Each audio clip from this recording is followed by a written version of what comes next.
يسبح لله ما في السماوات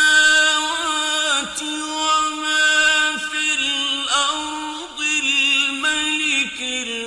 القدوس العزيز الحكيم